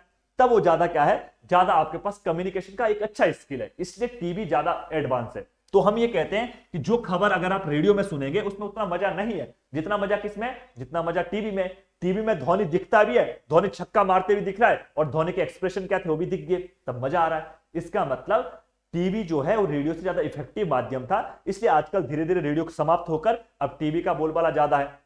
तो हम ये बात कह सकते हैं कि श्रव्य और दृश्य तो है, लेकिन ये ज्यादा इफेक्टिव है किससे, रेडियो की अपेक्षा में, ये आपको ध्यान रखना है। अब देखो, अब टीवी को लेकर भी कोई 2-3 पॉइंट लिख देते हैं। टीवी के बारे में हम बात करेंगे तो आप कहेंगे इसके जो आविष्कारक है उनका नाम है जॉन करके कुछ नाम है, जॉन लॉगी, वियर्ड, है ना, जॉन लॉगी वियर्ड, वियर्ड है ना, वियर्ड, जॉन लॉगी वियर्ड, आपको ध्यान रखना है, वियर्ड है ना, बॉ यॉ और रेफलरो, वियर्ड, जॉन लॉगी वियर्ड। इसने क्या की थी, टीबी की आविष्कार किया था, या टीबी की खोज कह लो, आविष्कार कह लो। वैसे ये प्रश्न नहीं आना चाहिए, लेकिन कभी कभी एग्जामिनर क्या करता है, टीबी से रिलेटेड प्रश्न और उसको पूछ लेगा किसका आविष्कार कब हुआ। तो आविष्कार करने वाला कौन है, जॉन लॉगी वियर्ड, आपको ध्यान रखना ये आविष्कार करने वाला है। और आविष्कार कहते हैं कि 1925 के आसपास, है ना, तो 1925 आप याद कर सकते हैं, ये इसका आविष्कार का डेट ध्यान रखेंगे। अब हमको नहीं लेना कि कहां पर हुआ, कैसे हुआ, ये विश्व स्तर की बात है। लेकिन भारत में अगर हम बात करेंगे, तो भारत में अगर हम बात करेंगे, तो भारत में जो आपके पास टीबी की शुरुआत है उसकी बात कर लेते हैं कि भारत में टीबी की शुरुआत की बात करेंगे तो 1959 है ना, 59 भारत में, अगर 1959 एक डेट है, भारत में टीबी की शुरुआत है ना, भारत में टीबी की शुरुआत, भारत में टीबी की शुरुआत कह लो कब हुई, 1959 में हुई। और ये जो भारत में शुरुआत होगी, ये कलर विजन, कलर वाली टीवी है। ऐसा नहीं कि उसी समय ब्लैक एंड व्हाइट रेड दिख रहा था, उस समय काला भी दिख रहा, उसमें पीला दिख रहा, नहीं, पहले जो शुरुआत हुई वो ब्लैक एंड व्हाइट थी, या तो ब्लैक दिख रहा है या व्हाइट दिख रहा है, दो ही चीजें दिख रही है ना। तो ध्यान रखेंगे ये शुरुआत जो हुई थी ब्लैक एंड व्हाइट पर हुई थी, और भारत में जो टीवी की शुरुआत है वो कब होगी, 1959 ईस्वी में, ये आपको ध्यान रखना है। अब देखो, अब और पॉइंट क्या पूछता है कि भारत में जो सबसे प्रसिद्ध था, जब हम और आप छोटे छोटे थे तब डिश नहीं था गांव में, तब ये केबल वाली तार नहीं थी, तब क्या होता था, टीवी के पीछे एंटीना लगता था, उसमें तार जोड़कर भी क्या सिग्नल आ जाते थे। तो दूरदर्शन एक ऐसा माध्यम था कि वो कहीं ना कहीं फंस जाता था, यानी कि जहां पर क्या है आपको कुछ नहीं दिख रहा था, लेकिन दूरदर्शन एक ऐसा चैनल था जो सब हर बार आता है। और दूरदर्शन में बारिश हो, दूरदर्शन मौसम खराब हो, चाहे आपके पास बर्फ गिर जाए, चाहे आपके पास सब टूट जाए, लेकिन दूरदर्शन तब भी चल जाता है। यानी कि जो भारत में सबसे पहले जो शुरुआत हुई थी वो दूरदर्शन की होगी, दूरदर्शन। तो ध्यान रखेंगे भारत में दूरदर्शन चैनल जो है इसकी शुरुआत आपको ध्यान रखनी है, कब हुई थी, तो सन आप ध्यान रखेंगे 1976 ईस्वी में। कब हुआ, 1976 में भारत में दूरदर्शन की शुरुआत हुई, ये आपको ध्यान रखना है। और एक प्रश्न और आता है कि भारत में जो प्रथम धारावाहिक, धारावाहिक मतलब होता है कि नाटक वगैरह जैसी जो बात, धारावाहिक कब शुरुआत हुई थी, तो भारत में जो प्रथम धारावाहिक की शुरुआत है वो आपको ध्यान रखनी चाहिए, इसकी शुरुआत होगी प्रथम धारावाहिक। और इसमें धारावाहिक में जो चला था पहला नाटक उसका था हम लोग, ऐसे करके कुछ नाम है, हाँ हम लोग, 1984 के आसपास में हुआ था। तो हम लोग की शुरुआत 1984 ईस्वी में भारत में शुरुआत होती है। तो भारत में प्रथम धारावाहिक जो है, पहला धारावाहिक कौन सा, हम लोग है, कब शुरुआत स्टार्ट हुआ था, 1984 ईस्वी में, ये आपको पॉइंट ध्यान रखना चाहिए, ठीक है। अब देखो, अब अगली बात करते हैं जरा, इसके बाद आपके पास कौन कौन से महत्वपूर्ण पॉइंट हो सकते हैं। तो टेलीविजन को लेकर तो ये सारी बातें हो गई।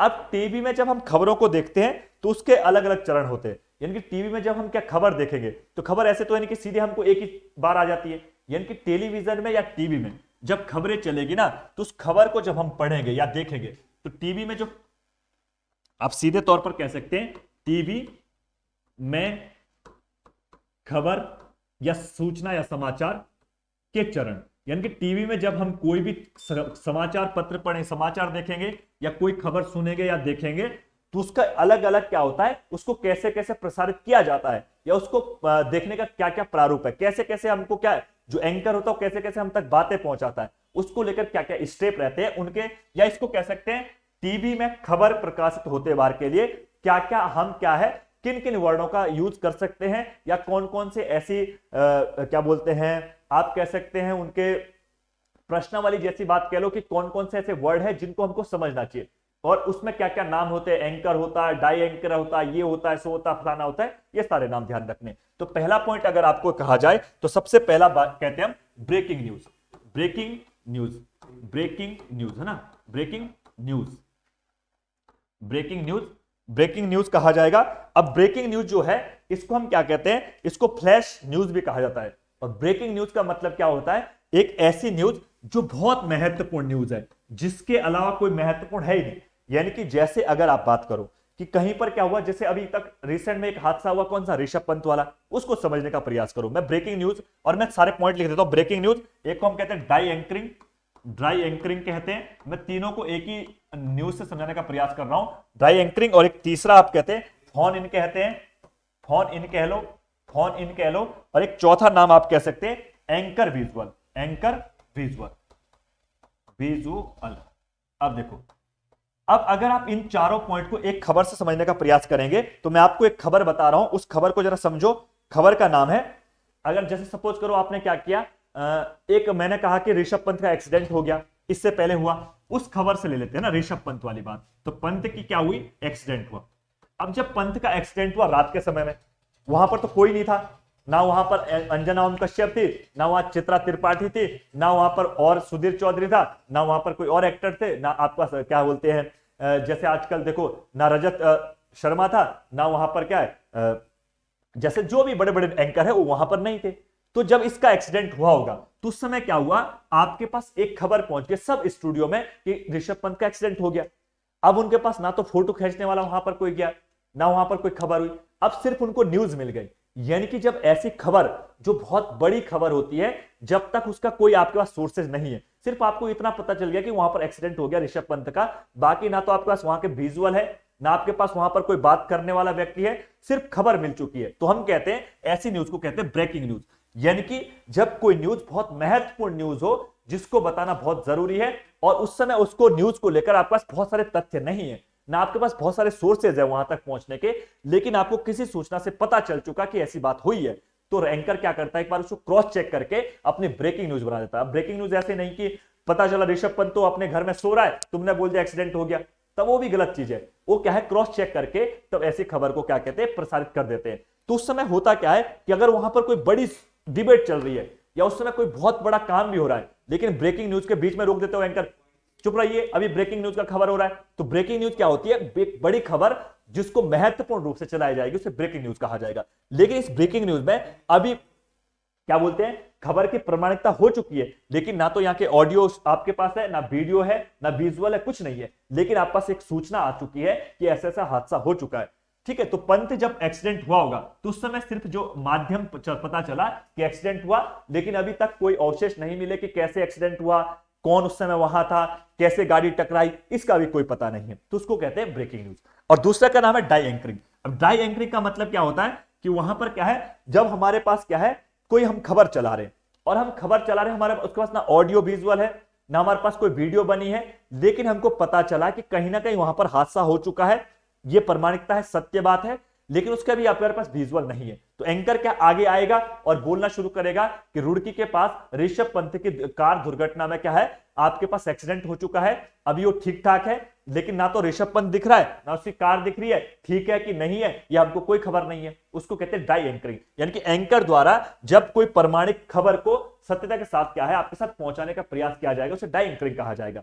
तीसरा पॉइंट है फोन इन। फोन इन का मतलब होता है कि जब कोई एंकर अपने माध्यम या संवाददाता के माध्यम से, जैसे वहां पर हुआ एक्सीडेंट, अब वहां पर कोई आज तक का कोई व्यक्ति जाएगा और वो फोन लगाए किसको, अंजना ओम कश्यप को। अंजना ओम कश्यप कहां पर है, वो तो आपके कहां पर है, स्टूडियो में है, तो कहेगी कि ऑडियो विजुअल है कुछ, वो कहेगा वीडियो तो अभी नहीं बन रखी है, तो फोन के माध्यम से उसको कॉल में बताएगा कि मैं वहां पर हूं पंत के पास, पंत को चोट कम लगी है, उसको अभी शिफ्ट किया गया है, ऐसा हुआ, वहां पर 2 लोगों ने निकाला, ये हुआ सो हुआ। यानी कि जब किसी संवाददाता के द्वारा जो एंकर है उसको फोन के माध्यम से कोई सूचना दी जाएगी, उसे क्या है, फोन इन कहा जाएगा। ये बात आप ध्यान रखते हैं। कभी कभी देखो डिबेट में होता है कि कोई व्यक्ति तो हमको दिखता है कि फोन बोल रहा है सामने से, लेकिन कोई कोई व्यक्ति जो दिखता नहीं उसका क्या फोन लगा होता कॉलिंग में, वही फोन एंकरिंग आप कह सकते हैं ना। अब देखो अगला, देखो लास्ट जो है एंकर विजुअल। एंकर विजुअल का मतलब है जब आपके पास किसी खबर के बारे में जो आप बात कर रहे थे शुरू में, वो खबर भी है, साथ साथ उसके विजुअल भी आ चुके हैं। जैसे अगर ये पंत का एक्सीडेंट हुआ तो इस एक्सीडेंट के जब आपको क्या है, आपने फोटोग्राफी वीडियो जो कैमरे लगे उससे वीडियो निकाल दी और आपने शूट करके वीडियो बना दी, तो एंकर क्या है, इस तरफ बोलता कि एक्सीडेंट हुआ और उधर से कार जाते टक देके पोल में लग रही है, और दोबारा कह रहे कि पंत को चोट लगी सिर पे और इधर चोट भी दिखा रही सिर में, और पंत को 2 लोगों ने बाहर निकाला, वो 2 लोग भी दिख रहे। इसका मतलब जब एंकर के पास जब उसके विजुअल आना शुरू हो जाएंगे, तब एंकरिंग के साथ साथ जो विजुअल आपको दिखाई जाएंगे उसका नाम एंकर विजुअल हो जाएगा। तो ये 4 पॉइंट ध्यान रखना है। तो हम कह सकते हैं टीवी में जो खबर दिखाई जाती है उसके 4 ये महत्वपूर्ण स्टेप आप ध्यान रखेंगे। ब्रेकिंग न्यूज, जब कोई महत्वपूर्ण न्यूज को बिना विजुअल के आपको दिखाई जाए ब्रेकिंग न्यूज हो जाएगा। डाई एंकरिंग का मतलब है जब एंकर के पास कोई विजुअल नहीं होते तो उस समय जो खबर पहुंचाई जाएगी उसे डाई एंकरिंग कहा जाएगा। फोन इन का मतलब है जब कोई एंकर अपने संवाददाता से फोन के माध्यम से कोई खबर अपने तक लाता है, उसे फोन इन कहा जाएगा। और एंकर विजुअल का मतलब है जब किसी एंकर के द्वारा विजुअल के साथ साथ ऑडियो दोनों चीजें साथ चलाई जाएगी, उसे एंकर विजुअल कहा जाएगा। ये पॉइंट आपको ध्यान रखना है, ठीक हो गया। अब अगला हम कहते हैं कि आजकल आपका सोशल मीडिया का जमाना है और सोशल मीडिया सबके सब इंटरनेट से चलता है। जब तक इंटरनेट नहीं होगा तब तक ना तो मेरा ये बोर्ड चलेगा, ना मेरा ये लैपटॉप या कंप्यूटर, ना मेरा मोबाइल किसी काम का है। इसलिए विश्व स्तर पर अभी आज का जो सबसे माध्यम, अगर सबसे बेस्ट अगर कोई है तो सोशल मीडिया आपका बहुत अच्छा काम कर रहा है। यानी कि मैं ये कह सकता हूं अगर सोशल मीडिया नहीं होता सपोज, तो सोशल मीडिया अगर आज होता ही नहीं तो हम अपनी खबर कैसे पहुंचाते। तो आजकल तो न्यूज चैनल तो सरकारों के अधीन काम कर रहे हैं, सरकार से बिके हुए या कह सकते हैं सरकार के चाटुकारिता कर रहे हैं। तो आजकल सोशल मीडिया एक ऐसा माध्यम हो चुका है जो कहीं ना कहीं हमारी बात को सरकार तक पहुंचाने में या कहीं पर और माध्यम में पहुंचाने का प्रयास करता है। अगर सोशल मीडिया नहीं होता तो आजकल इतनी चीजें नहीं होती। लेकिन सोशल मीडिया का सबसे अच्छा जो अच्छा इफेक्ट हम कह सकते हैं, सबसे बुरा, दो इसके दोनों के किसी चीज के एक अच्छा होता है एक बुरा होता है। बुरी चीज ये है कि सोशल मीडिया में लोग क्या है किसी चीज को सत्यता के साथ जांचे बिना कहीं ना कहीं प्रसारित कर देते हैं। तो जिन लोगों को पता नहीं होता वो ऐसी खबरों को अफवाह फैला देते हैं। जैसे अभी आप हाल ही में देखो, कुछ दिन पहले कहा था कि मनमोहन सिंह कहां पर है, हॉस्पिटल में लेटे पड़े बीमार है, और लोगों ने क्या कर दिया सोशल मीडिया में कि मनमोहन सिंह चले गए और सबने स्टेटस लगा दिया, सबने वायरल कर दिया वो। इसका मतलब ये गलत इफेक्ट है। मतलब यहां से क्या होती है, गलत सूचनाएं भी कहीं ना कहीं प्रसारित हो रही है सोशल मीडिया में। लेकिन एक अच्छी बात यह है कि आप कम खर्चे में, कम पैसे में अगर आप साथ कोई चीज बुरी हो रही है तो अपनी बात को सरकार तक फ्री में पहुंचा सकते हैं। ये सोशल मीडिया का एक एज कह लीजिएगा या पॉजिटिव पॉइंट आप मान सकते हैं। तो आइए शुरुआत करते हैं एक लास्ट में इंटरनेट जो है उसके बारे में। इंटरनेट, और इंटरनेट का मतलब होता है कि जाल, यानी कि कोई सूचनाओं का जो जाल हमारे पास है, ये इंटरनेट का माध्यम है कि आप इसमें क्या हो गया, अगर हम पूरे विश्व को अगर चाहे तो एक सेकंड में हम पूरे वर्ल्ड को देख सकते हैं कहां पर क्या घटनाएं हो रही है। इससे इंटरनेट एक बहुत अच्छा ऑप्शन आया।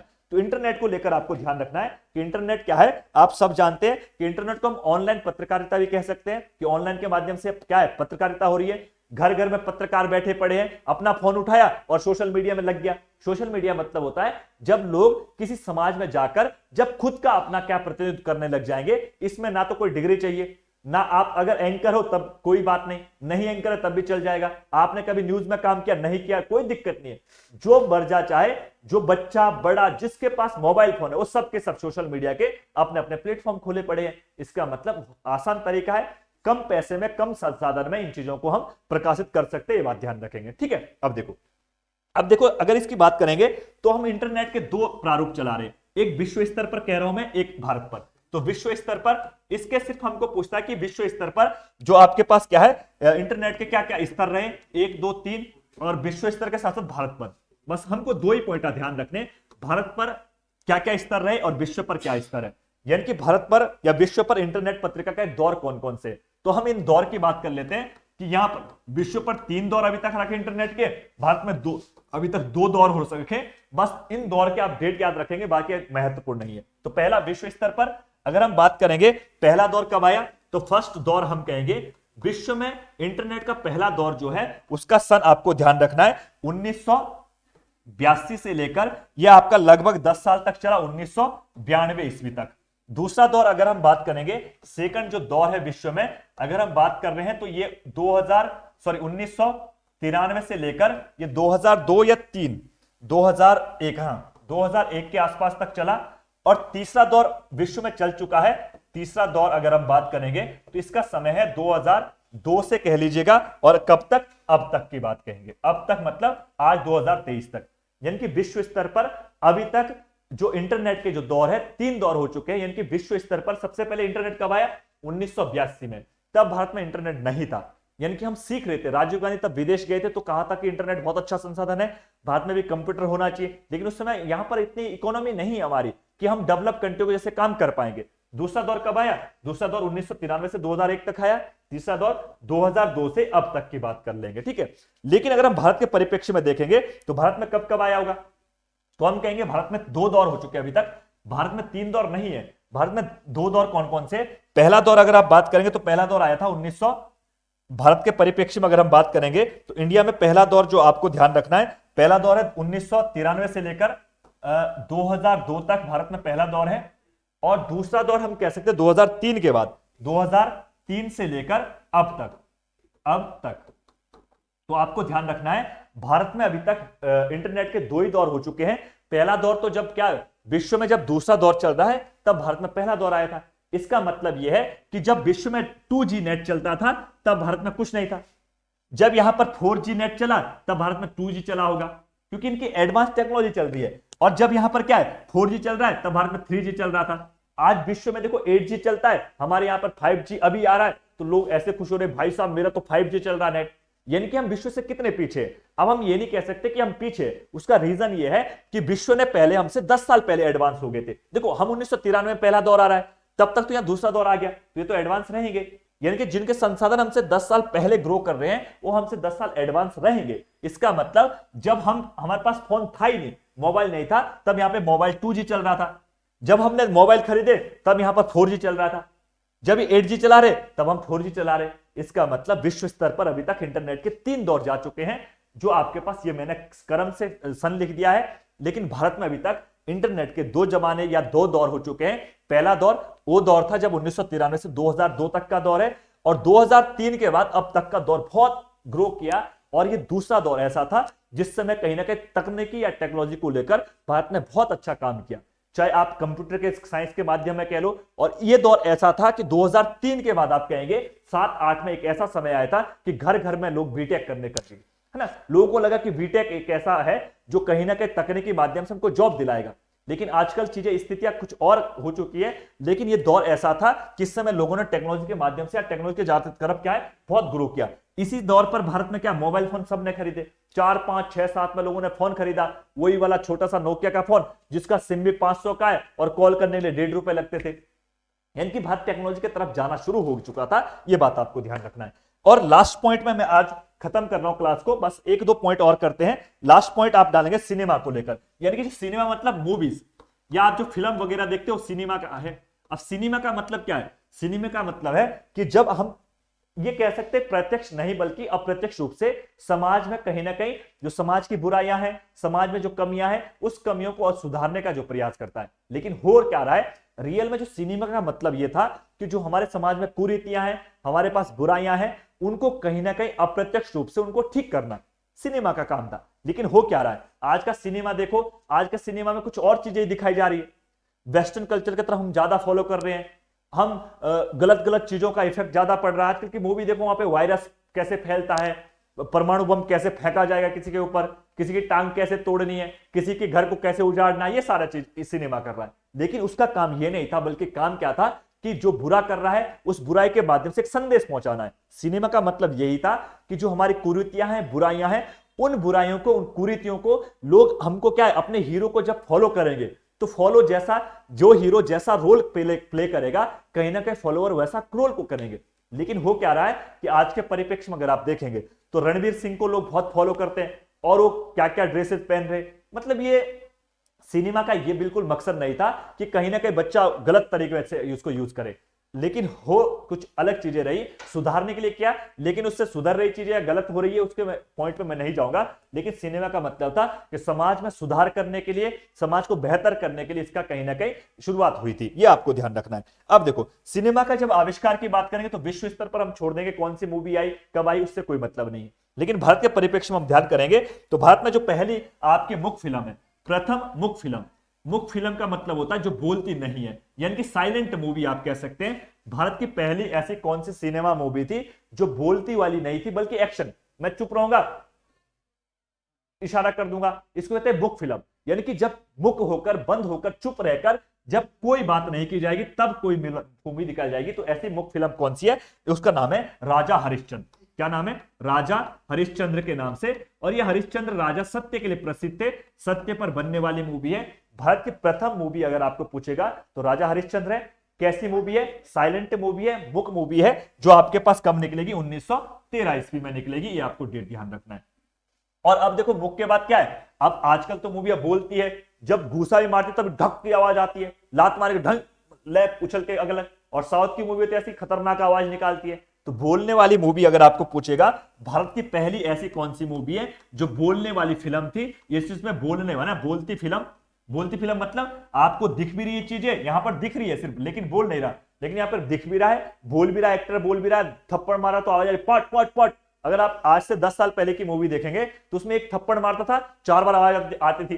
तब हम छोटे बार खेलते थे, मारते थे किसी को ऐसे मारे, गुस्सा मारेंगे पीछे खुद ही करता भौं, मतलब वो वाला दौर चला था ना। तो ये क्या है, बोलती फिल्म है, इसका नाम होगा आलम आरा। क्या नाम है, आलम आरा नाम है, ये आपको ध्यान रखना है। और इसका सन आप अगर ध्यान रखना चाहो तो इसका सन 1931। और इन दोनों के सन याद रखना बहुत आसान है, देखो 1913 और 13 का रिवर्स करोगे तो 31 हो जाएगा। तो जो बिना बोलने वाली पहले आएगी, क्योंकि पहले साइलेंट मूवी आई, उसके बाद बोलने वाली आई, क्योंकि उस समय टेक्नोलॉजी देखो किसी चीज में अगर आप देखेंगे तो जो आपका अपडेट वर्जन होता है वो बाद में आता है। जैसे देखो अगर आपके घर में कोई फोन है, आपके पास क्या है Redmi 9 है, तो Redmi 9 पहले आया, प्रो बाद में आएगा, प्रो का मतलब अपग्रेड होकर आया। वैसे ही मूवी में हुआ कि पहली मूवी कौन सी, राजा हरिश्चंद्र है, मुख्य फिल्म है, साइलेंट मूवी है, 1931-13 में है, और बाद में बोलने वाली फिल्म आएगी आलम आरा है, 1931-13 का रिवर्स हो जाएगा, ये आपको ध्यान रखना है। तो आज के जो हमने वार्तालाप की है, आप लगभग हम ये कह सकते हैं कि जनसंचार को लेकर या पत्रकारिता को लेकर हम जो बातें करनी थी वो हमने लगभग पूरी कर ली है। अब आपके पास एक आपका डिमांड था पत्र लेखन को लेकर, एक पॉइंट वो बच चुका है। और पत्र लेखन में बहुत सारी चीजें नहीं है, हम पत्र लेखन के सिर्फ टाइप पढ़ने हैं कि कैसे कैसे टाइप होगा या उसका क्या क्या फॉर्मेट है। मुश्किल से हमको 5-6 प्रकार के पत्र पढ़ने होते हैं, उनके बारे में बात कर लूंगा अगले क्लास में। जब भी मुझे समय मिलेगा तो आप सब लोग अपना बहुत अच्छे से पढ़ाई कर रहे होंगे, तैयारी कर रहे होंगे, ऐसा मैं उम्मीद करता हूं। तो आप सभी को बहुत अच्छे से पढ़ना है और बहुत अच्छे से तैयारी करनी है। और एक आपका विशेष रूप से मैं बात कहूंगा, आपको ध्यान रखना चाहिए कि चैनल को साथ में आप अन्य लोगों तक भी पहुंचाने का प्रयास करेंगे, ताकि मुझे भी आपके साथ जुड़ते बार या आपके साथ मिलते बार बहुत अच्छा लगेगा। क्योंकि हम कह सकते हैं कि वन वे कम्युनिकेशन जरूर हो रहा है, लेकिन कहीं ना कहीं जब आप लोग अपने लास्ट में कमेंट करेंगे, आपके लास्ट में कोई ना कोई जब आपकी बातें होती है, तो मैं जरूर उस पर अमल करने का प्रयास करूंगा। तो इसको वन वे कम्युनिकेशन ना करके इसको टू वे तब बनेगा। अभी देखो मैं तो वन वे ही कर रहा हूं, आपके साथ बातें कर रहा हूं, लेकिन जब आप अपने मैसेज, आपके जो रिस्पॉन्स होंगे, आपके जो मेरे तरफ के कोई भी आपके पास आप लास्ट इनबॉक्स में जब मैसेज डालेंगे तो कहीं ना कहीं मेरे तक पहुंच जाएंगे और मैं उसका रिस्पॉन्स करने का प्रयास करूंगा। ये आपसे उम्मीद और आशा करता हूं। आज के लिए इतना ही, नमस्कार, मिलते हैं आपको अगले सेशन में, तब तक के लिए आपके लिए सभी को गुड बाय, धन्यवाद।